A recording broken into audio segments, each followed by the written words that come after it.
Hello to everyone else who has joined on Facebook Live and otherwise here on Zoom. I'd like to welcome you to the fourth session of our lecture series, which is called Industrial Heritage in India, Knowledge, Condition and Significance, Part 2. The first one took place in 2017, right after the National Scientific Committee on Industrial Heritage was set up within ICOMOS India. I'm the coordinator of the NSC, and on behalf of my group, right now I see Priyanka here and Kamal Banerjee. I'd like to welcome you all to this session. I'm also extending greetings on behalf of ICOMOS India to all of you. Thank you for being here in the middle of the week, despite all the Zoom fatigue and everything. And thank you for extending these series now onto its fourth session. The session today is called Memory of the World, Industrial Archives as Industrial Heritage.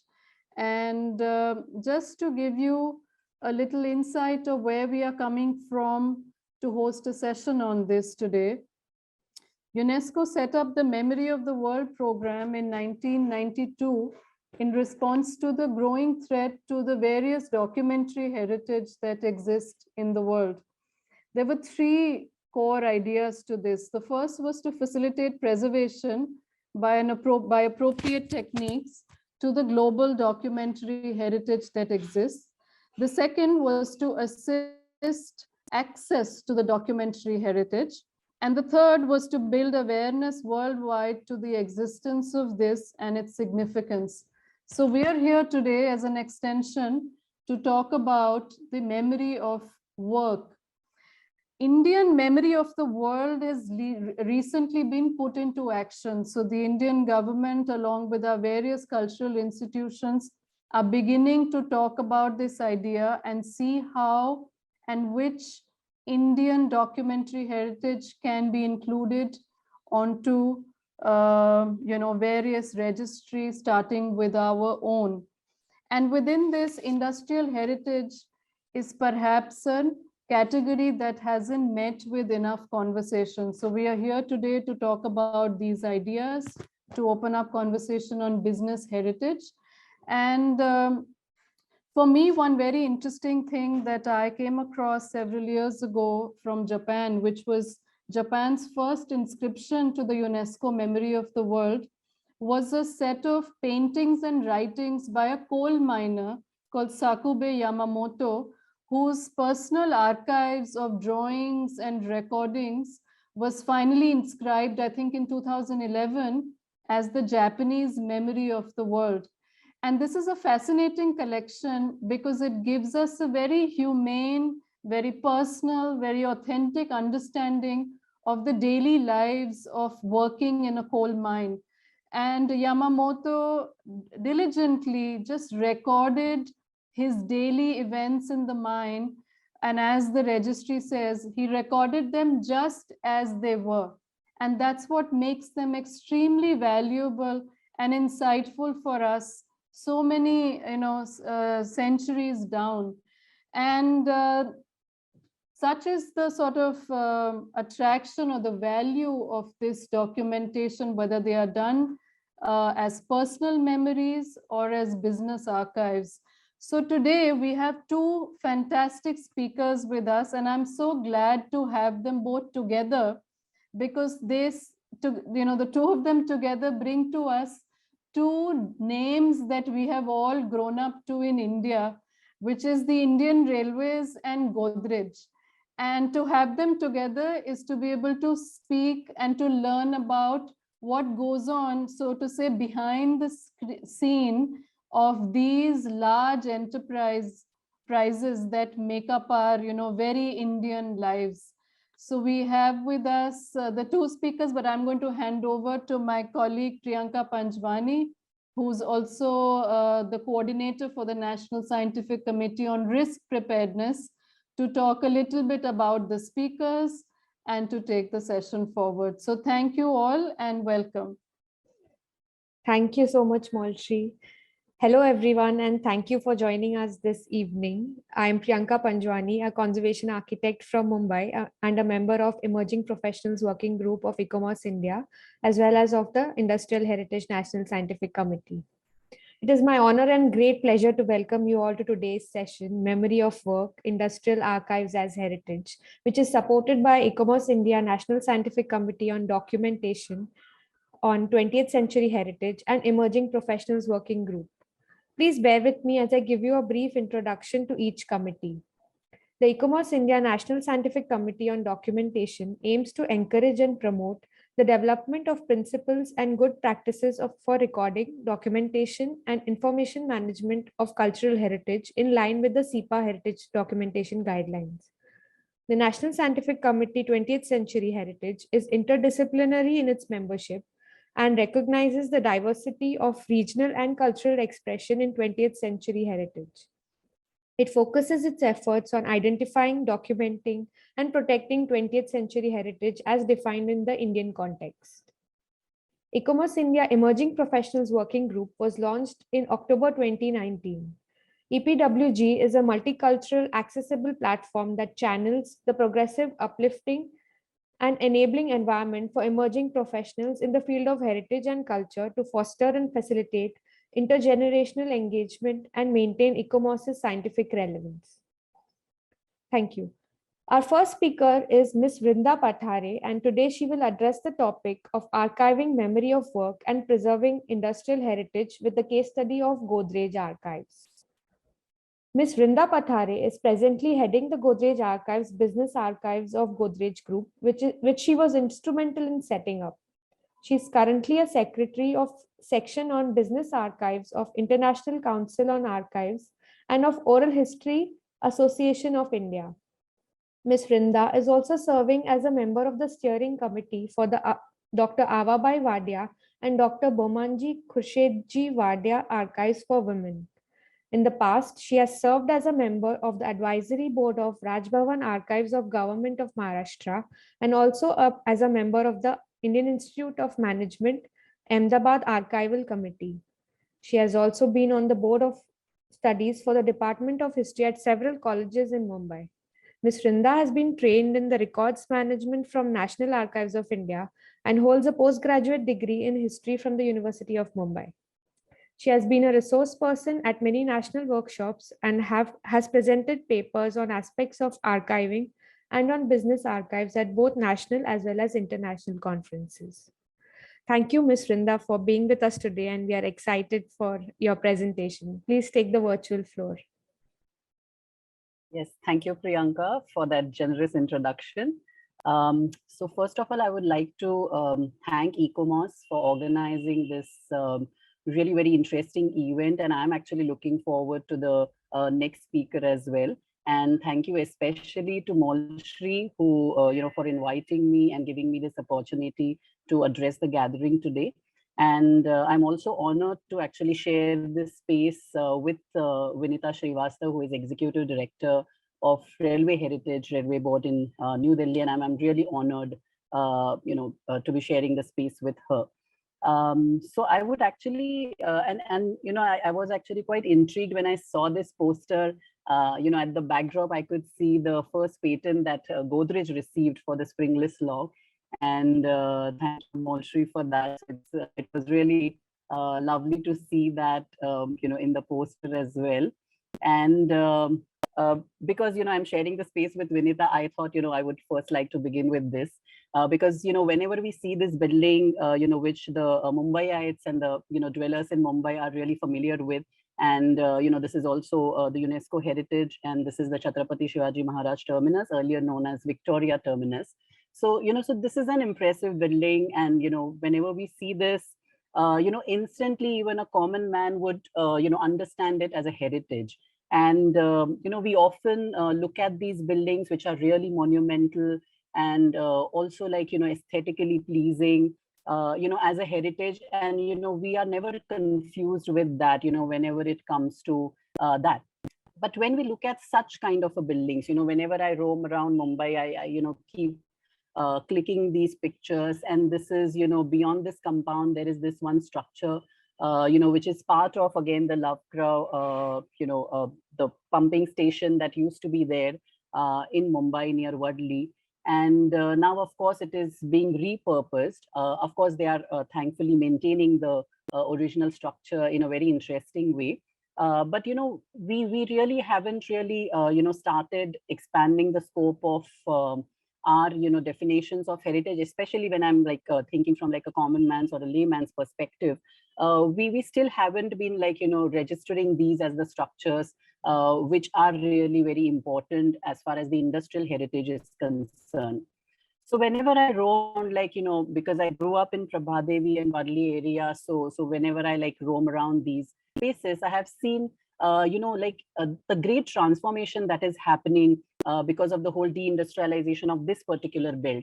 Now, for example, on the left-hand side, this building you will see is actually now, on the whole campus where earlier the standard mills used to be. Or even like this very interesting glass structure that you see here was once actually the Kodak's headquarters in Mumbai. And, it was quite a landmark in that area. But now, this generation who might not even have seen that building, they even didn't know that this was the past of that area. Or even on the right-hand side, amidst these all like huge giant, glass towers that are coming up now, here is a very like a one humble structure. Again, it has a lot of interesting Art Deco, elements also in it. And this is actually the Hind cycle, which is again a public sector unit, which was manufacturing cycles at one point in time. And even like, these buildings like this used to be the Kemp and Company. This also the VIP showroom that you see here. Earlier for me, when I was growing up as a kid, it used to be the factory outlet of a Leo Toys. I don't know how many, kids today might be even, might have heard about these Leo Toys. But for us, those were like, things that we were looking forward to as a kid. And, this was a factory outlet. But today, these kind of, memories are actually, fading a little bit. And so now those who have, like lived around these spaces, even they are like, leaving these areas and going somewhere else. So obviously these memories are fading away. So now that, today's generation who might be coming to these areas, in the residential complexes that are, have like emerging now, they are actually, they are not even aware of these memories. So how actually we are going to document these memories, which were once the part of these whole areas? And there are, many such localities around. And therefore, when you, so actually the memory is pretty fleeting, in a sense, because memory keep being replaced by new memories that are like coming. So the localities also like, keep changing. And these little stories about the industrial past of such areas are now, actually fading away. And Mumbai as a city has like undergone, the tremendous transformation. And there is like a constant industrialization, deindustrialization happening in different belts in the cities of Mumbai. And, certain memories are just being smoked out due to the infrastructural needs that we have today. And, like means we can't really help it, but, so there will be a transformation. And I think at one point in time, we need to accept that as well. But then how we are going to really document these fleeting memories, and, so that's, I think, something that we really need to understand, because there is like no institutional or regional or national initiative which thinks about these memories, that are actually a great resource for understanding the industrial past of India, and also how it really connects to even the people's stories. Because if you see, the industrial areas where, a lot of these industrial townships were also being built, there has been like a very lively culture, in Mumbai. There is a, where all the cotton textile mills were there, they were also the center for a lot of arts that actually came up. So how actually, these spaces or these kind of memories we need to archive is something I think at the institutional level, every institution now must start thinking. But of course, there are like a lot of reasons that why institutions were really, not taking up these kind of initiatives. And, and there are like several reasons for the loss of industrial memory. One is, of course, the indifference, because, we haven't been really taught to look at these kind of stories as a heritage. Of course, in earlier times. Now, of course, the things are changing and people are becoming more and more sensitive to such kind of memories. Most of the institutions have budget constraints because you need to really invest. When you're talking about setting up an archive or setting up a museum or documenting, projects of just like documenting things, there is a lot of changes in technologies. Now a lot of things are on digital medium, and those are, I think, the most difficult to figure out how actually to track those and like keep those. There is also like the competitive environment, in the sense there are now a lot of infrastructural requirements that are there, and the cities are trying to cope with the needs that are increasing of the citizens that are dwelling in there. So obviously, there will be a change. And then, of course, if there is any institutional change, some of the older records might just go missing. And, again, whoever is the leadership, whatever they think about preserving the heritage is also going to be very crucial in understanding how we can really recover from this loss of industrial memory that we have.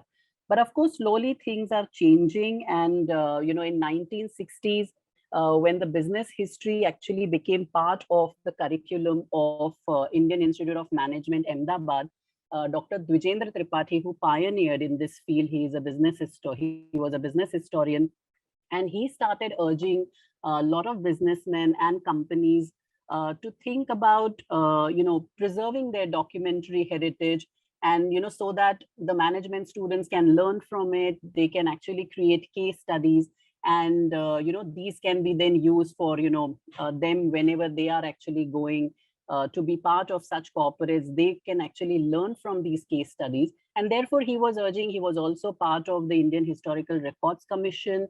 He also was quite, active, and he got even one resolution passed whereby, if there are any businesses who are interested in documenting their history, it was suggested that, there should be a help given for cataloging things, documenting things. But again, that resolution was passed, but, not many business archives came up. Tata Central Archives was set up in 2001. And then there was Tata Iron and Steel. Again, Tata's pioneered in this field as well. And I'm proud to say that Godrej is the second company who thought of setting up the archives. And now, of course, things are looking promising. And there are lots of companies who are now thinking on these lines. So I think the future seems really very positive, and and we can say that a lot of industrial heritage, if like more and more companies and industries are thinking about it, will definitely be really a great boost for archiving industrial heritage. So what is basically an archiving is trying to recover and discover about the past. And that's what I think I keep saying this, that recovering from the loss of memory and discovering new facets of memories is what we do when we are archiving these kind of stories. Today, actually, what I will do is I will, quickly tell you about just one particular product that we tried documenting when we were working on this book project on the history of typewriters in India. And then, of course, I will tell you the other stories as well. So mostly I'll try and, bring to the table, through the stories, that how, different things can be now part of the industrial heritage, and how, everything is actually connected, that, industries cannot be really studied in isolation, and they are connected with people's stories. They are connected with the spatial stories as well. So we have to also think about the national and international context when we are looking at one particular business or even a product. And that's what actually we learned when we were documenting this. Okay, and this is just to quickly introduce you to Godrej Archives. So we actually started in 2006, and what we preserve is the history of Godrej, to just simplify the things. So whatever that, the changes are happening in Godrej, we are trying to record as and when they are happening. And we consider history as an organizational knowledge, and which can be actually used. So we always insist on making past a usable one, and it shouldn't be something which is just to be stored in the repository. And how we are trying to do is we keep surveying the old records that are there at different businesses, or even with the individuals. There is a proper process for transferring these records to the archives now. We also try and chronicling the present, because that's something is very crucial for us, because past, many things must have been lost, but present is something which we have a control over. So we are documenting that as and when it is happening. We are also trying to create resources through oral histories, and I will be telling you how oral histories really are helping us to connect the dots in our industrial, stories and narrative as well. And then once everything comes to our archives, then there is a whole process of cataloging, storing, and care and conservation, and also the digitization. But I don't want to go into these methods and processes. So let's come to the story of the typewriter. So in the year 2009, it was announced by Godrej that they would be winding up their operations of manufacturing manual typewriters. And we were the only company at that point in time in the world which was manufacturing manual typewriters. There were other companies which were manufacturing electrical ones, but the manual typewriters, we were the sole company to do that. And that became like a huge news. And, we then quickly, as an archives, we just rushed to the plant, which was in Shirwad, which is near Pune in Maharashtra, in India. So we went there, we tried documenting, of course, these are just like, quick photographs that we tried taking them of the setup that we had, so that, we don't miss out on anything before they like wind up, because some of these machines were then transferred to the other manufacturing plants which could use them. And then we were documenting how the process was. And then the last typewriter, which was actually the Arabic one, that was actually sent to the archives. And the last number, in the production, so that came to the archives because company thought that would be, really a very unique kind of an object and very important one that the archives should do. And so that's why we actually rushed there, just to document the setup as it was, so that we don't miss out once they actually wrap up these things. And even machines started speaking to us, because these were really amazing machines. Some of them were made by Godrej themselves in the Godrej tooling. And it was really an amazing to see how even the machine has a story. And then this was the last batch of typewriter, which was lying there, which was, again, as I've said, this was the export order that was lying there, which was the manual typewriter in Arabic language. So the even carriage moved, in a opposite direction. So this is actually, how we started capturing whatever we could see in that plant. And then a lot of people started talking to us, and they came, oh, do you want to see how earlier plants really looked like when we were still in Mumbai? And this is, what they actually started sharing with us, which, was there on their table as a memory. They started giving these kind of photographs with us. This was the typewriter tasting line, and some of the workers who were working there in 2009 were part of that. So they actually shared these kind of things with us. And then we started re-looking at the documents that we had, on the typewriter. And what we saw was the first advertisement actually we found in our collection, which is this. And it was an all-Indian typewriter. And Godrej was the first Indian company to manufacture typewriter. Otherwise, in 1955, most of the typewriters that were coming to India were the imported ones. And this first, advertisement we found in Industrial India, and this is again a fascinating magazines. And those are actually, we realize that these are really very important for industrial heritage, because there is one Engineering India magazine and Industrial India magazine, which the Godrej engineers were subscribing to. And this actually we found in one of our old manufacturing plants. And when we were going through these magazines, when we found these, we actually found this ad, which was like the first ad, because this was published in 1956, soon after the launch in 1955. So we were really amazed to see that, how actually even these kind of magazines that were being published can be actually an important source for tracking our industrial heritage. And then, of course, through the photographs, another story started coming, because we were like newly independent. There was a dream for modern India, new India that was, being talked about by the leadership. So before even the launch, we actually, the Godrej team actually went to show it to Pandit Nehru, the first Prime Minister of India, how actually the all Indian typewriter really works. And in fact, interestingly, if you see the second picture where Dr. Rajendra Prasad, the first president of independent India, can be seen. Actually, if you can read, I don't know whether you can read, but on the typewriter, the line says, India can make it.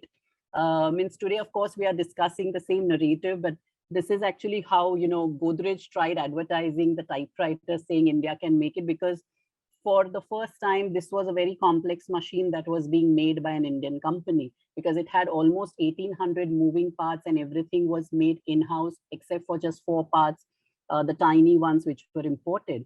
And, so one of the, branch people actually told us the story about even this Nehru picture, that how the branch manager rushed with a typewriter, where, when he heard that, Pandit Nehru is coming for the Avadi session of Congress, and he just rushed there with the typewriter, showing him that, this is the first Indian typewriter. And he also tried his hands. And then, of course, when we came up with the third model, which was more robust one, you can see on the right, the third picture, MC Chagla, who was also the Chief Justice of India for a few years. And, and again, Indira Gandhi is being shown another model of the typewriters. So here actually you can see the national narrative of, also like, getting intermingled with these industrial stories that were present in 50s and 60s. And then we thought, let's, expand our search, because we needed a context for our typewriter. It shouldn't be just the Godrej story, that when the typewriter really first came to India, let's start, thinking about that. Then we went to the Maharashtra State Archives, because in Mumbai, that's the amazing archives that we have at the Elphinstone College. So we went there and we saw these kind of documents, like, in 1894, there is a document saying introduction of typewriters in government offices, or, Warden and Company, which was the company that is actually, offering the demonstration of typewriters. So, so it is very interesting to see these kind of ecosystems that were already existing around this product itself, or even these kind of documents, from National Archives of India, which spoke about how to like standardize the, keyboard, the Hindi keyboard of, typewriter, because there was, again, obviously now we are like independent. We needed a typewriter in Hindi, but Hindi and Marathi were also available earlier as well during the British period. So regional languages were there available in the typewriter. So this is like really very interesting things that started coming up when we started digging more and more about this product. And then luckily, when I talked about like Devanagari keyboard, this is again a fascinating story, because one of our engineer whom we went to interview, because he was sent by Godrej to Germany, and the company was Web Optima. The company is no more there in Germany, but he was sent there for the training. And, he actually never received the technical documents as such. So he used to like, whatever he used to observe, he used to like document it in his diary. And when we interviewed him, he gave us these diaries, and they were really fascinating tale of a product, and how, Devanagari keyboard is to be like manufactured. So the type manufacturing was really an amazing thing. And then we also found out the only type manufacturer in India was in Allahabad. And we also interviewed him that, he was the only one who was supplying these typefaces to all the other companies, especially in like, 80s. So it is really fascinating that everything like started connecting, different threads in industrial history, and this ecosystem was really amazing. And then we started, looking for more and more, and this is how, a few more photographs started emerging of the Vikhroli plant before it was actually shifted to Pune. And then we also like laid our hands on, this is a fascinating thing, like Mittar Bedi studio. So, for industrial heritage, even these industrial photographers are a great source. And Mittar Bedi was the leading industrial photographer. And his studio was right there in Kolaba near Gateway of India in Mumbai. And we had few prints in our collection, but then we thought, let's go and check at his studio if all those original negatives, which he might have like photographed for us in 70s are there. And we went there and they had an amazing collection. There are a lot of industries that he had photographed. Of course, we were interested in Godrej one and we bought that. And there were almost 1361 negatives that we got on Godrej. And that actually was an amazing documentation of Godrej in 1972. This is an excellent artwork. This is the piece of art actually that we laid our hands on. So these are actually the different sources which are still untapped. Some of the negatives are still with that studio, but nobody is like really aware of these kind of heritage that is lying in even these photo studios, in the corners of the photo studios. And then we started tapping our dealers. They started giving us these kind of photographs of their showrooms, because the launches used to happen across India at different branches. So we started even getting the regional flavor as well. And then when the typewriters went into like the offices, that also changed the whole office culture itself. The workspaces changed with the coming of the typewriter, with the coming of different kinds of furniture. And then another engineer actually gave us this diary, which actually spoke about how that, how engineer used to go to these customers, who would be using these typewriters and would take a feedback. So, this one of the account, he's actually talking about, he's taking the feedback from the director, how the Godrej typewriter is working. And these are now the amazing accounts. And we love, these engineers who used to maintain such diaries, because this is really an amazing, tale to look at. And then we also, whenever we started like interacting with, the mechanics who were part of our Godrej service department, and this person whom we interviewed, Sheikh Qasem Abdul Qadir from Ahmedabad branch, he actually, came, we interviewed him, and then later on he came up with like, whether, I have an iCard, which says typewriter mechanic, will that be useful for you? So once you start interacting, you never know, from where you can actually get these pieces of history, and everybody was connected. So, if you see, even people are actually hanging on to these memories. So he had kept this, particular iCard, even though he had retired when we interviewed. So, so it's very interesting that people need memories. People are, like trying to hold on to certain memories which are personal to them. And they are also part of the entire industrial narrative as well, which is, I think, something which we really got interested in. And then we started really going around in Mumbai, seeing more like, repair shops, which were already there, those who used to provide service to this product. And, now some of them might not be even there now, because, Godrej closed down the factory in 2009, and the spare parts also became really rare. So I don't know how many of them are still functioning and catering. But then, there were also a lot of spare part dealers whom we started interacting with, and their furniture was also like amazing to look at. If you can see that, I don't know how many, of them. And these were actually made by Godrej, as you can see from one of the logos. And, for keeping all these typewriter parts, or ribbon makers, or even coders who used to make the carbon paper, that was very crucial for the typewriter. So again, the ecosystem started getting getting expanded more and more.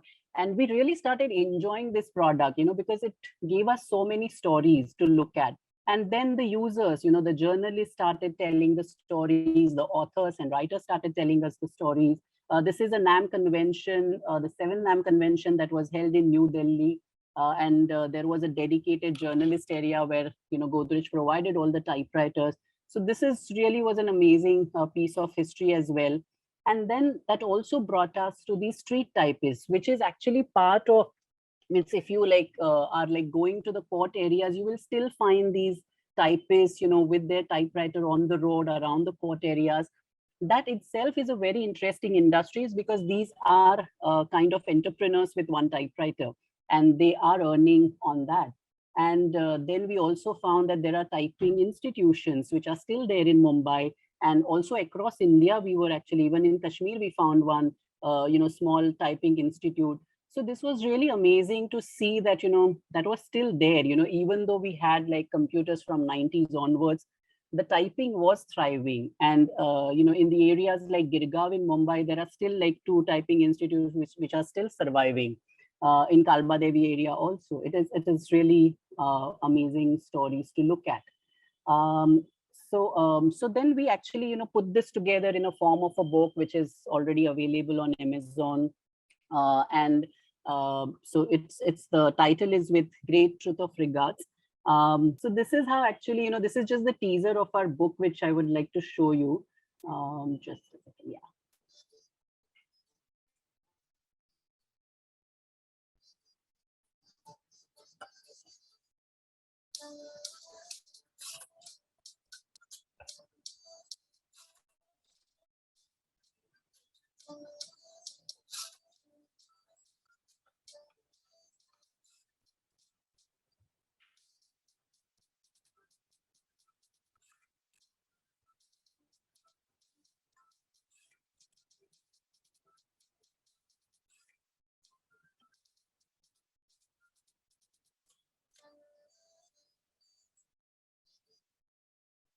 Yeah, so actually, so this is just to like give you the taste, because the sound is also very important from the industrial heritage point of view, because so we tried and recorded the typewriter sound, and it was really quite exciting to see, because, what if this sound is no more there, it's no more heard. What if this, product suddenly like disappears and nobody knows how the product was? Of course, means still the typewriter is around, because, the lot of energy fluctuations we experience in regional areas in India. So typewriter still thrives, thankfully. But this project really, made us, or helped us realize that business history or industrial history is also about a place. It is also about a product. It's also about the processes that, are involved in making or selling or using a product. And also the people stories is what we thought is really very important. And that, because there are like a lot of tangible things that we always look at as a heritage. Like, you can actually look at the buildings, you can look at the products, you will keep them, but there are a lot of intangible memories around it that, and that come only from people who have like, who are involved in these processes, and, who were using these kind of products. So that is also really very important for us to look at. So when we spoke about the place, we started documenting our old plant, where the Godrej story began in 1897, which is Lal Bagh, and this building is still there. So this building's drawings actually we started getting from Godrej Construction Department. We also started looking at some of the old Bombay books in Asiatic Library. And there is a very amazing compilation by Somerset Plain on the industries of the Bombay Presidency. It's a really fat book, and it's an amazing compilation of all the industries of Bombay Presidency. And he had compiled it during, between the 2 world wars. So, so before the, Second World War, or, how many industries were there in Bombay Presidencies, I think the colonial government was trying to tap. And that's an amazing resource to look at. And we found actually, these kind of old photographs of the Lal Bagh factory of Godrej, which you can see on the left below. And so that was really one fascinating thing, because we didn't have the photographs from that era, because photography wasn't really, the way we actually look at it, because now we have a mobile in our hand. But at that time, photography was really rare. So this was an amazing source again for us. And then this place was really an amazing thing for us, because we started finding a lot of old documents in that space. So we opened the cupboards over there, we went through all these files, and here is actually where we got Industrial India and Engineering India magazines as well. And the blueprint that you see here is actually, is basically when we were planning the industrial township in Vikhroli, and this is a lovely blueprint which spoke about not just how the plants are going to be planted, but also how the trees are going to be planted. So, there is like, they have marked the Ashoka trees avenues. So even these things are very important. And even today that Ashoka tree avenues is one of the like, a really lovely space that we have on the campus. So it is really amazing to see how, even the places actually have a history and how they evolved over a period in time. And then these were the photographs that started coming from, the construction department, and, how the plants were being constructed. So now we have actually made it, not like compulsory as such, but we have like asked all the businesses to like, try and photograph whenever they are, constructing new things, and before and, after kind of a photographs, if we can actually document. So that practice we have like asked all the businesses to, like just follow. And then, these are the little notes, how the lawn has to be planned near the school building that they were planning. And these also like scribblings means, they might have just thrown it, but then we thought, this is really very important because this is all the planning kind of, part of the planning documents. And then we realized how to like document the products. So we started collecting the products, and Navtal is again, of course, the very, quite an iconic brand. And even today it's pretty popular among a lot of customers, but it was a square shaped earlier when it was launched. Then we had circulars which spoke about, taking the feedback about these new shape that they have introduced, the round one. And then ballot box, that was a major discovery from Lalbagh, because this was the ballot box that we made for the first election of independent India. And interestingly, we also found the blueprints of the locking mechanism. That's again a patented invention by one of the worker in Godrej. And so that's quite an interesting one. And in fact, I would like to mention here, because, Vinita is part of this panel, that these ballot boxes, we have one circular, and that circular tells us that these ballot boxes were sent through railway wagons to different parts in India. And that circular is also quite an important one for us. And then, of course, how the new India was being built post-independence. And then these are the kind of documents that tell you about that. So, we used to provide the aluminum panels for a lot of new buildings and the, new architecture that was coming up. So you can see in the middle, the catalog of that aluminum fixtures and the aluminum fabrication that we used to make for these buildings, and like Tungabhadra powerhouse. So again, that's also an industrial history. So how different institutional histories are really connected is amazing to see. Or for example, this particular circular which spoke about the Bhakra electric construction. So we are just supplying the furniture to them, but it tells you a national narrative that what is happening in India around that time, that Bhakra electric power project is coming up or something like that. So it's very interesting to see. And then Godrej is also part of that whole national narrative, saying that we are guardian of, nation's wealth. So that's how actually it is, really quite an interesting thing to really look at. Sorry to interrupt you, ma'am. Yes. We have already overshot the time. If Oh, okay, wrap up. great. Yeah, sure. So I just would like to now show you a few pictures, like, how the office spaces change, how the, even home spaces change with these two products coming up. And then, even the processes, how actually it matter. So all these are like, one of this document is about the export to Karachi, because now suddenly Karachi is part of the different nation. So made in India label has to be put. So how the processes change. So even these kind of things we are actually trying to document. But more importantly, I would actually like to conclude is the oral histories. And, there is really a fascinating account of how even the technology or the manufacturing really evolved. And this is basically, about the expander technology that Godrej developed for ISRO. ISRO was our customer. And, in 70s, actually, it really, we could actually manufacture this expander in 1/5 of the cost that US was offering for. So it is also, tell you a story of when the foreign exchange was really, there were a lot of restriction on it, how actually it was being done. So, and, there are like different stories about people, therefore, like, women working on the shop floor, women, the first women employee of Delhi branch, or even when the computers were introduced, how the experience was, or even the dealer talking about how the insurgency affected their business, or even the customers telling their stories about the products. And then, of course, these workers and Navganis who were actually helping us to transport our products. And, so these are actually really like really fascinating things.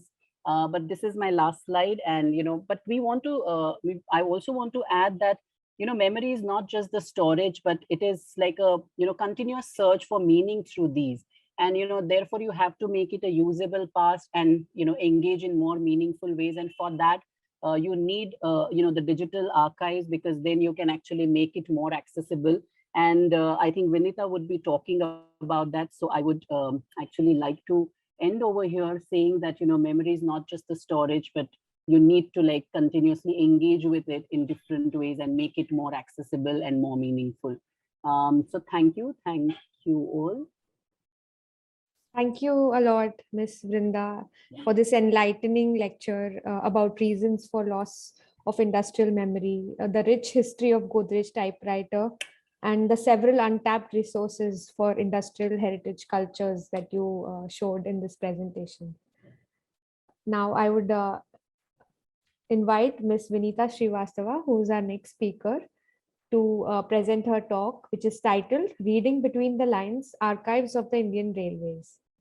An officer with the Indian Railways, Vinita Srivastava is presently the Executive Director, Railway Heritage, heading the Heritage Directorate of the Railway Board in Rail Bhavan, New Delhi. Ms. Srivastava qualified as a mechanical engineer in 1996 and studied for an Executive Masters in Management from IIM Ahmedabad in 2011. More recently, in 2017, she became a Chevening Science and Innovation Fellow from St. Cross College, Oxford University. Her work experience spans 2 decades in rail transportation, and previous posting was in the Ministry of Culture, where she developed her knowledge of cultural studies, museology, and conservation architecture. She took up her present post in April 2019 after 3 years of administering the National Mission on Cultural Mapping at the IGNCA. In 2018, she was instrumental in developing a bilateral MOU for cultural and conservation information for the UNESCO World Heritage Temple Complex of Angkor Wat in Cambodia. Her remit includes UNESCO-protected railway industrial heritage sites like the CSMT building and the mountain railways of Darjeeling, Shimla, and the Nilgiris. It is very nice of you to join us, Ms. Srivastava. I request you to begin the talk. Thank you. Namaskar, and a warm welcome to people who've joined from really far away and those from India. I can see Paul Whittle of the DHRS, Gurmeet ji and others. Thank you so much for being here. I believe this is also being live streamed on Facebook, so people may watch later. Reading Between the Lines, the Indian Railway Archives, and session 4 of the Memory of Work.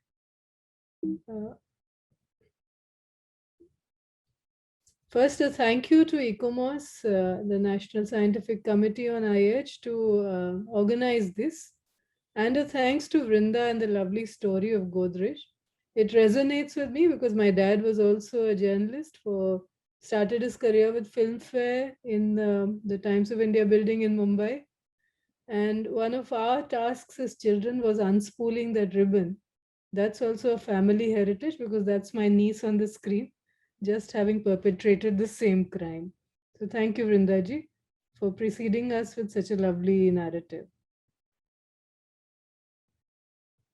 Why archive the railways? Why something so regular, commonplace, and a daily occurrence? On the right, on my slide, you will see the website of Network Rail, their archives. And that phrase which says making the connection, apologies for the ambient noise. So through the Making Connection series of articles, says the website, they investigate the link between the railway, its history, and the world that we live in today. And perhaps that in a nutshell is what archives intend to do. Our particular effort at the National Rail Museum is ownership. We all know that railways in India was a legacy of colonial times, but the present role in nation building is also undeniable.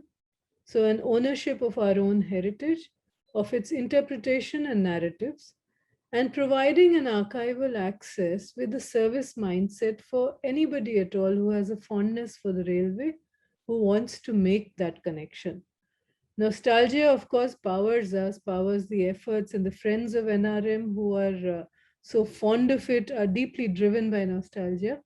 But other than nostalgia, there should be more academic research, storytelling linked to the railways, which will perpetuate the railway heritage. What you have on the screen here is a picture which was published initially in 1863, the Illustrated London News. And it says, it's a lithograph, I think, of the modes of traveling in India. So in the center is this grand elephant with a mahout. Then there are pictures of an ikka gadi, pilgrims, palkis, etc. But at the bottom, anchoring it right across the page, is this steam locomotive with carriages and the natives who are admiring this new mode of travel in 1863. A bit of the lens needs shifting for modern times. So what do we actually try to achieve at the archives at the National Rail Museum?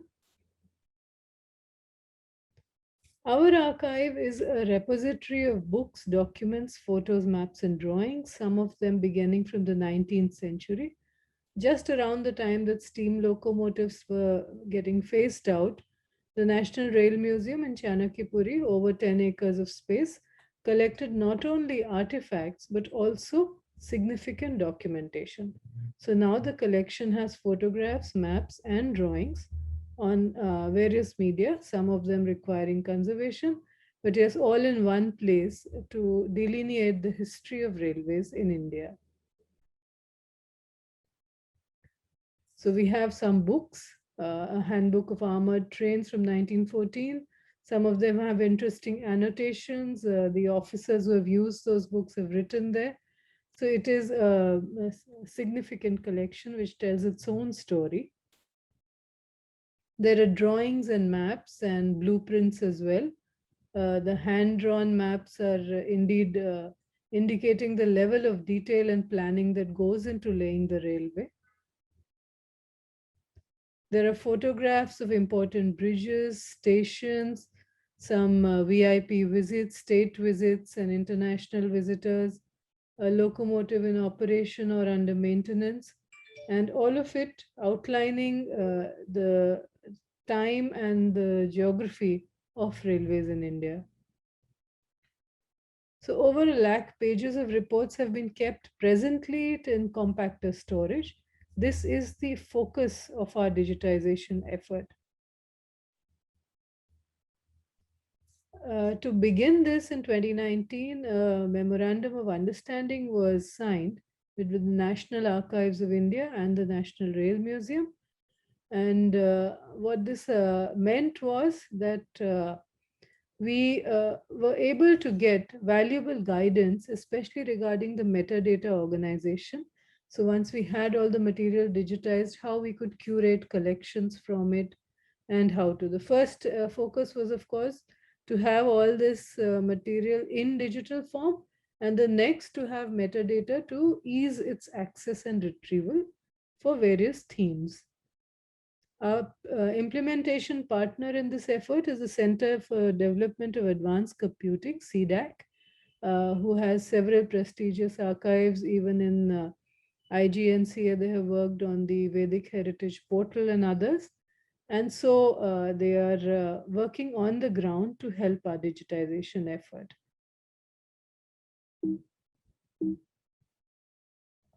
Some of the gems we've uncovered until now: state visits to the DLW, which is now called the Banaras Locomotive Works, by various dignitaries of the time. Some of the Punjab and northwestern frontier provinces where the Attock Bridge photograph that you see, some bridge building, all of them over 100 years old. And there for researchers to delve into that time, to go into the details of how the railways was expanded. How does the nuts and bolts of the project work actually? There are scanners which are installed in the Rail Museum. We've given them dedicated rooms and areas to work in. Some of the books are rather fragile, so due care is taken, as you can see. Once the digitized image is there, there's noise removal, so the black splotches, etc. A border removal, so the edges are cleaned up a bit. Skew removal, if there's a tilt in the page, that is removed. Brightness and contrast is enhanced. And finally, we get a readable document which you can flip through almost like a book, either on an iPad or a computer or any other digital device that suits you. Now, all of this is presently, of course, well known to rail enthusiasts and those who come to the Rail Museum for their research. But the larger public and an online presence was not there. So a deeper access and a broader access, perhaps internationally as well, is to be welcomed after these archives are launched. And we hope that will be done soon. What is this archival effort leading forward to? So I like to call it heritage to modernity. And what I would invite is the role of researchers and rail enthusiasts. You see, railways in India began as a colonial enterprise with investment. There are arguments of the drain theory that capital was built in England, whereas the railway was built in India. Whatever that may be, the vectors of the built heritage, stations and trackside installations, and the vector of the dynamic heritage, which is the rolling stock itself, that tells its own story and it deserves to be recorded. The context of the system as a whole, the railway as a mode of transport through two world wars, through the building of a nation, and its current role in modernity. All of that is delineated through this archive. What do we gain from it? It's a government-owned railway presently, and my position also is part of the government-owned railway board here. So that's branding and identity, and lessons from history, valuable lessons. What happened when we expanded? What happened when the Unigauge project went on? How were the princely states amalgamated? The lessons of nationalization, the lessons of the tumultuous times like the partition era or the plague, and all of those recorded in the archives, perhaps as written record or anecdotal information, is important to us. Most of all, we go above and beyond a legacy system. We look for non-exploitative partnerships for preservation, and we look for continuity of digitized and digital born heritage. So we're living in an era of digital born heritage. There's an email, there's a social media insert, there's a presentation, and it's all done. So how do we incorporate that into our modern heritage? We're building heritage as we speak for future transmission to the newer generations. And so going above and beyond a legacy is also aided by the formation of digital archives. The questions that a digital archive freely and easily available would answer: railways, is it a causal factor in politics, in economics, in urbanization and trade? How about the system development of railway transportation as a whole? There are linked technologies, track, signaling, rolling stock. How did we grow the the freight that we carried? How did the speed evolve of the system as a whole? How were operations streamlined? The financial and budget decisions get context when we compare with previous decisions, which are captured in administrative reports of the railways. We can also use the archives to examine many generalizations that modern analysts do when it comes to transport. Is it really easy to blame famine and war on wartime railways? Is the question related to population expansion or the environment actually attributable to railways?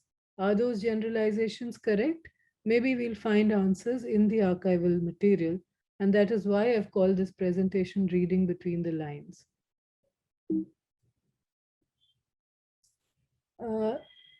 The archives can also help nuanced and more balanced narratives. And so I have on the one side what Sri Bibek Debroy calls ardent rail enthusiast himself, calls the new heritage, the Chenab Bridge, which will link Kashmir to India. The station at Madhubani, which captures an art heritage of incredible beauty, and the whole station is painted over with Madhubani painting style. The Gati Shakti plan, which puts the railways right there in the center of the multimodal connectivity effort to bridge India into one 5 trillion economy goal. On the right edge of the screen, you see books which have traced it right from Rudyard Kipling's The Bridge Builders to Bhavani Junction to Aklekarji's Hall Station, India, and Professor Arup Chatterjee's Purveyor of Destiny, a cultural biography. Between this very nuanced view and these narratives and the modern heritage of the Indian Railways, I put in a photograph of the Vistadome coach, which is one of our newest travel offerings, with wider windows and sunlight streaming through the roof, so that you get a more native ownership view of the Indian Railways as it traverses through the geography of India. And so some suggested threads. This is possibly the last slide. What I would encourage and welcome people here and the academics and researchers, students here, future heritage studies that involve community, involve employees themselves, involve travelers. We have discovered that there are gap periods like the early princely railroads. We have pictures but not so much data. The partition era where the nation was in so much tumult, so we don't have too many records. These are gap periods which could be filled. There's Make in India and the Indian Railways, how the workshops have actually propelled this principle all through the nation's history. Life in railway housing colonies, railway workshops, the travel stories of the Indian Railways, the cuisine, which is again a huge attraction when you travel by train. Could research lead on to corporate sponsorships and strengthening tourism facilities on railway routes? And some positive stories about our disaster response, particularly in the pandemic, with Kisan specials, with oxygen specials, and the social and cultural impact of railways. If it's not only about technology, it should be about the impact of the railways on daily life. So thank you. I hope I haven't overshot my time, Priyanka. And do enjoy travel by rail. Do read between the lines. And I open it now for questions. Thank you for patiently listening to me. Thank you. Thank you so much, Ms. Srivastava. I am myself a budding rail enthusiast and recently read a lot about Mathiran Railways for the e-commerce scientific symposium. I now give the floor to Molshri to take over from here. Thank you. Thank you, Priyanka, and thank you so much to both the speakers for opening this session up to so many things, provoking our interest and thoughts in the direction of archives. I realize that we have an added responsibility as we work, that to be looking at our work from a slight distance and looking at it with a view that it can be important, if not in long time, but even in recent memory, it can be something valuable. As Vrunda, in your presentation, you talked about the mechanic who, Mr. Kader, who said, I didn't realize, but maybe my iCard is valuable to you.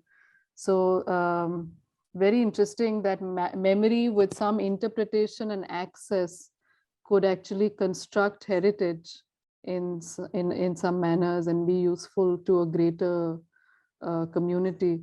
Thank you for speaking with us today. I'm receiving questions from people who are watching us on Facebook, as well as questions here. So we'd like to open those up to, if the people are here to ask them themselves, I could invite you to turn on your video and ask the question. Otherwise, I have a bunch of questions here waiting at my end. Ankur, would you like to come on the line, please? Ankur J. Okay, so Ankur doesn't have a question. I have one from somebody who's speaking, who's watching us online. And the question is the first one is for Vrunda. And it says, Godrej and Tata Archives have really led the way in terms of industrial archiving, as much as showcasing leadership in the field of industry. Did the archives at Godrej help in unraveling any mystery question that may have baffled the Godrej family or its chroniclers? Over to you, Vrinda. Yeah. Actually, I won't say like really mystery questions. There are still a lot of mysteries which are like unresolved. But as I was telling you about the ballot boxes, people knew about the ballot box, and so there was just story floating it, but nobody has even actually seen the ballot box, till we discovered it in Lalbagh, which was like lying in one corner. And then we had to so sometimes there is always like confusion about dates, and some of the businesses are like really very confident in saying no, this is the year when we started this, so we need to like tell them and intervene that okay, there is no like documentary support for that. Whatever the documents say, that this is the year that we have to like go by. But yes, but there are like a lot of mysteries are still around, and some of the things are about even when we started. So we know that we started the production on 7th May 1897, but we are yet to find a lot of records around it.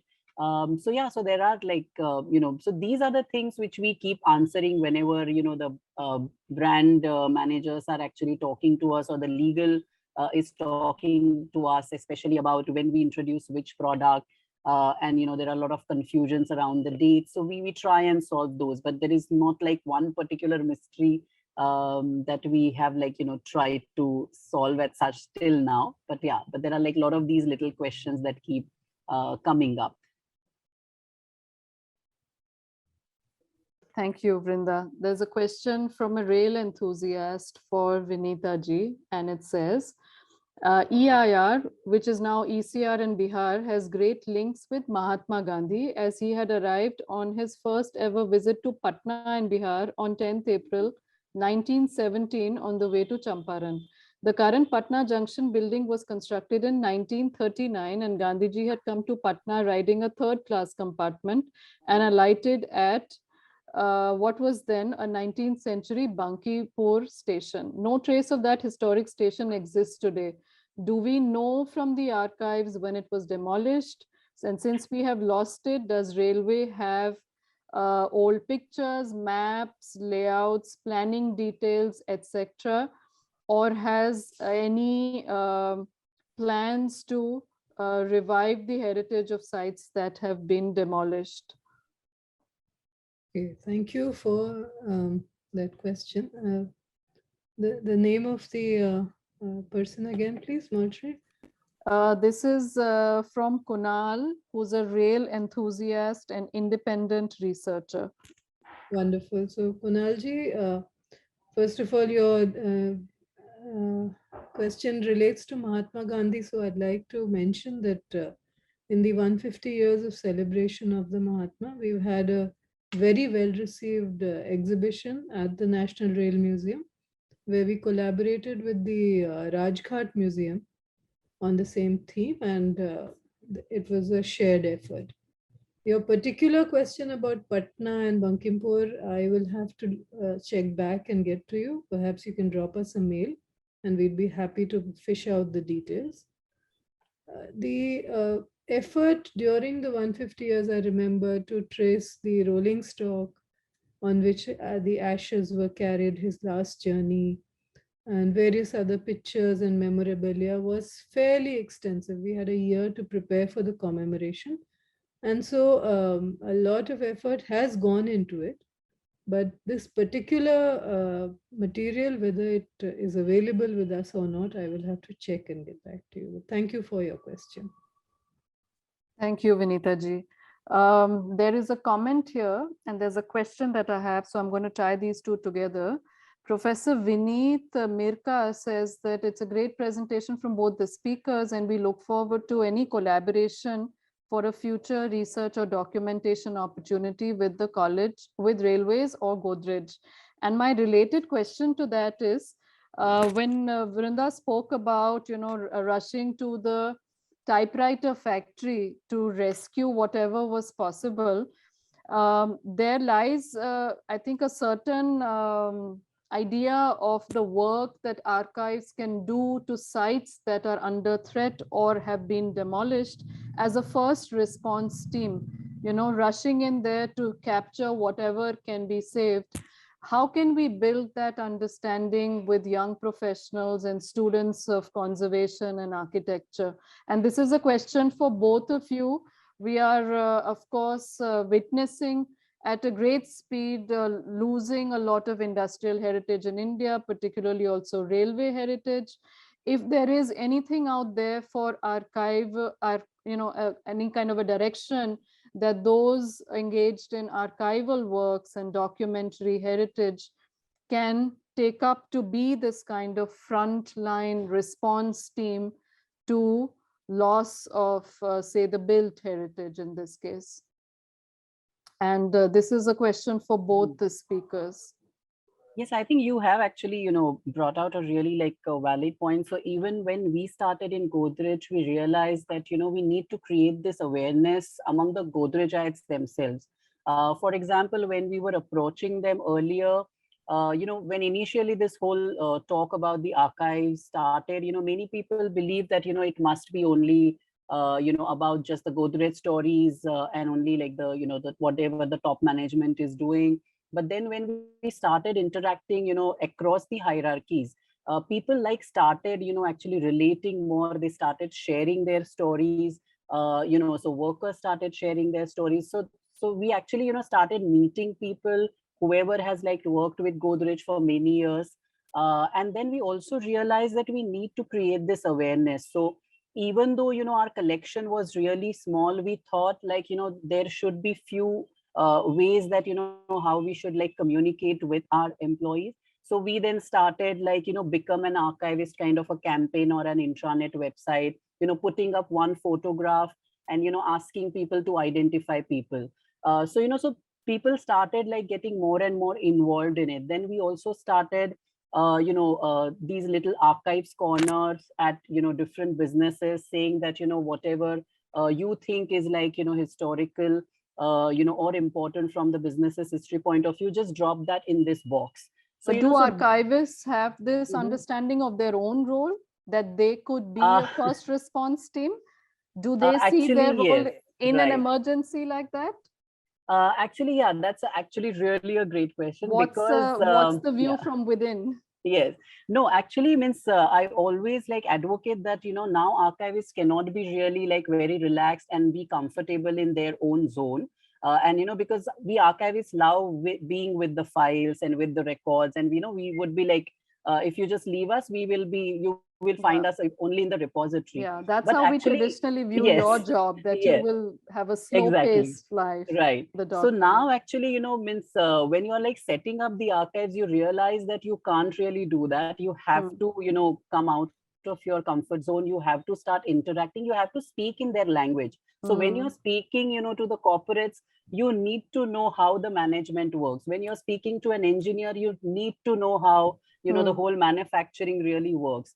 So then we started realizing that, it's not just the history, but it's all these disciplines we have to be little aware of, so that these conversations can be, these conversation channels can be opened. But we also realize that it's not just the employees, but we also need to create an audience for the business archives, because there were not many takers for business history itself. So how we should do that? So then we started the annual lecture series. We also started interacting with the researchers who are who are very few in the business history circle. But then there were the first researcher we received in the first year itself. And Professor Douglas Haynes from Dartmouth College, who was interested in advertising because he uses advertisements as a source of history, he contacted us. Then we started, talking about through our annual lectures that, that researchers can come. So we opened it when even we had just 97 files and 94 albums. So So we realized that we need to open it up. Then we also started, because we didn't have the budgets in the first year, so we started, doing little exhibitions in the conference room. And we used to call the employees to come and, see those collection that we have just placed in the conference room. So that actually started, creating interest, not just among the employees, but also like, among these researchers who then, knew that, okay, there is an archives which is open to the researchers. And now, of course, we have also like, just before the lockdown, we also introduced the Scholar in Residence program. We also introduced research fellowships now, so that, people can actively use our collection. But yes, as you said, it's really very important for an archivist to now become like, also a person who can market history well. So that's something, the marketing skill is also now required in the archives. Let me invite Vinita ji to say something on this, on the role of the archivists. I'll make a quick point, because I wasn't born an archivist, I'm a created one. Have transitioned the journey from a railway engineer to culture ministry and then rail heritage. Indian history, the memory of the world register you mentioned. So one of the oldest entries there is the Rig Veda, okay, thousands of years old. And then industrial history as a segment of history for India is about 200 years. So the time span and the difference in the two is palpable. Having said that, it is certainly a significant portion of history in terms of its impact. Once we start seeing in context, the role of an archivist becomes more defined. Railway employees themselves are great at spotting now, with the awareness growing of maybe a chair which has the old logo inscribed, or a document which tells about the first time such a train service was run. And we keep getting more and more material. We have local rail museums which have a wealth of history preserved.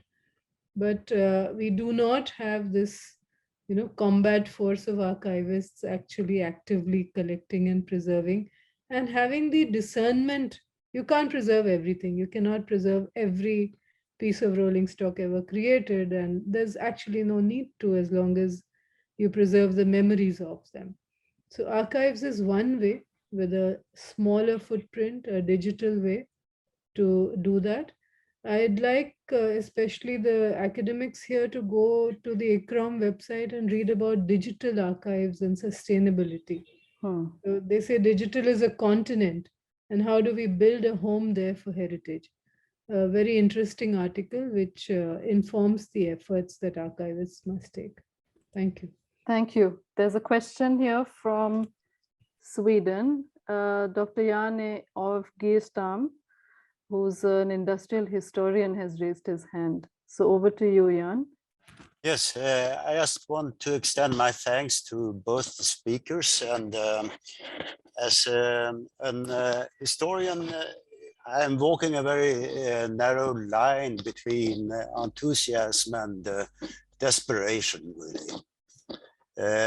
Enthusiasm because you have presented such an extraordinary work being done since I worked in the archives of India some 20 years ago, but also desperation in view of the immense amount of archives and work to be done. I would like to just to put into a little bit on an international perspective. Can I share my screen for a minute? First of all, I would like to say that this view of the present situation of the archives is very much alike to what we experience in Sweden regarding archives, especially concerning the present-day archives of present-day companies. Regarding the older archives, we have an immense history in Sweden, since we have very beautiful archives from the 18th, even 17th centuries of single companies. Regarding the international connection in another way, I had an immense use after being to the National Archives in Delhi. to go to London to in place experience the archives of the India Office records and private papers. I mean, they have some 14 kilometers of archives regarding Indian history. 14 kilometers bookshelves, and that is immense. And this covers the business history of the first up till 1947. It's totally fascinating. And I would also like to point to the importance of archives outside India. This is a photograph I found in Swedish archives. It's from Detchuri, close to Nainital, from 1860 to 63, the winter of 1862-63, showing the building of the iron works in Detchuri, close to Nainital.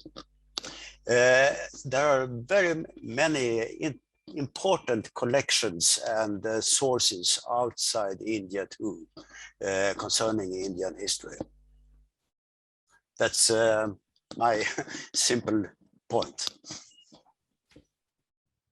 Yes, and this is a question, and maybe the speakers don't have to answer it just as yet, but just a comment also that a lot of our railway records do not lie with us.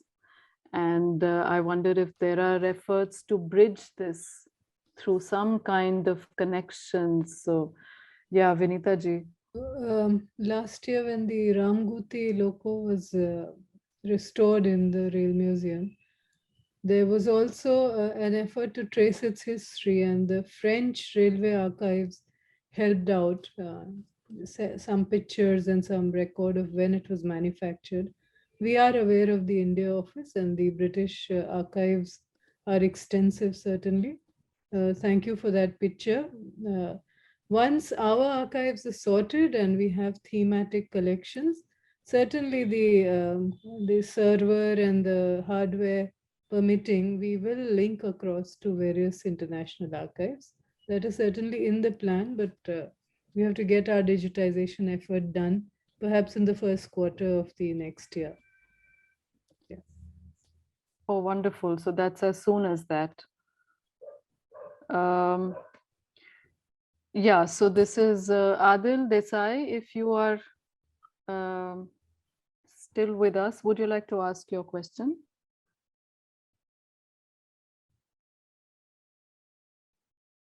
Adil? Okay, so Adil Desai is asked on the chat box. It says, when will the rail archives be open online to the public for seeing the digitized books or other material? So yeah, hopefully it was affected by COVID, where the teams could not come down from Pune, but now we are back to work again. It should be out shortly. okay, thank you. Some more appreciation on the chat box for both the presentations. If there's anyone else who would like to ask a question, we'd be happy to take it. Otherwise, I'd like to invite my colleague Biswajit to deliver the vote of thanks.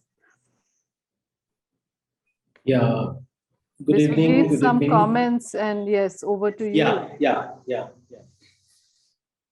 I think really interesting presentation from both Vrundaji and Vinitaji. Myself, Bikramji Chakraborty, as a coordinator, National Scientific Committee, Heritage Documentation. Just following each and every words what we both spoke about. Very interesting point came out from Vrundaji's presentation, that 5P, place, product, process, people, and one more. I think yeah, I missed it. Place actually in twice I wrote. Anyway, so it's interesting that different points we need to cover up. So that's a point which she has tried to make. Although she has mentioned that in the process we have missed because of several other hindrances which probably sort of create a situation where we have lost a lot of data. True, that's true, and that's why probably the archive as a system, we need to figure it out how that system we can make it in foolproof manner, so that every small incident, whatever will happen, we must have a copy of that particular phenomenon. Coming back to Vinitaji's work, it's really fascinating being a traveler on railway, having 7,000 plus stations with 68,000 kilometer long track across India.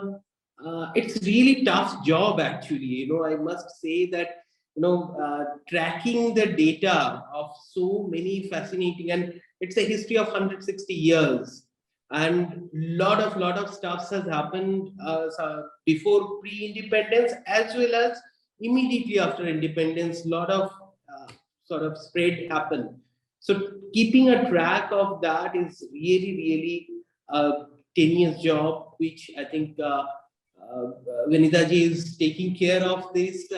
It's a very noble The job. good thing is we are not alone. We have enthusiasts. Yes, of course. But I'm just worried about that. In terms of the industrial component, that is the railway engines, railway car shed, the track, the technology, the way things are changing. That part, along with that, I think somewhere the different kind of architectural expression in the station buildings are similarly equally important to us as an architectural fabric to the city or to the town, to the major marker, major landmark within that particular town, because at the end of the day, that's the only way we identify a city. It's the first point interface of a city. If I talk about city of Mumbai, if I talk about city of Calcutta, the Howrah station, Victoria Terminus, or in Chennai. So these are the interface through which we first enter Old Delhi railway station in Delhi. So interesting part is that these are the marker of the city also. So it is in one way the industrial innovation and journey, as well as architecturally urban wise, urban design wise, or urban study wise, is a different kind of marker. So definitely in coming days, this digital heritage initiative will help us a lot. That's what I feel. And also, different kind of technology. Vinitaji was talking about how we can place the heritage digitally in that whole paradigm is very important. I think that is the strongest tool we must use more and more, and all of us, the enthusiasts, heritage enthusiasts, will take care of that. By saying that, I'd like to convey our heartiest thanks to both of you. It's really nice to have you to know the typewriter and its movement, and I was just getting fascinated while Vrindaji was showing the pictures. We have 30 years back when I was in childhood, I was seeing such things. So it is heartiest thanks from me and from all of us, the Industrial Heritage NSC, 20th Century NSC Committee, and as well as the EPWG group. Definitely, Priyanka always helps us for each and every session. She is volunteering, and it's really I'd like to thank her. She's taking out time and making this whole session. Molishri's initiative to take everybody together, it's really nice. We are taking out time and really appreciating. And I think specifically that 20th Century Heritage Group, they have supported this whole initiative, and specifically for railway heritage, if we talk about, or else, when we, the initiative which Godrej has taken, there are a lot of things happened in past 50 years, and probably it is a very important a thing which 20th century in coming days will contribute as an enthusiast. And last but not least, definitely without EPWG group, which is Emerging Professional Working Group under ICOMOS India, without their effort, I think we cannot proceed, because all this recording, documentation, transcribing, all these things are done by them. So young groups are constantly with us, and that's why we are slowly moving.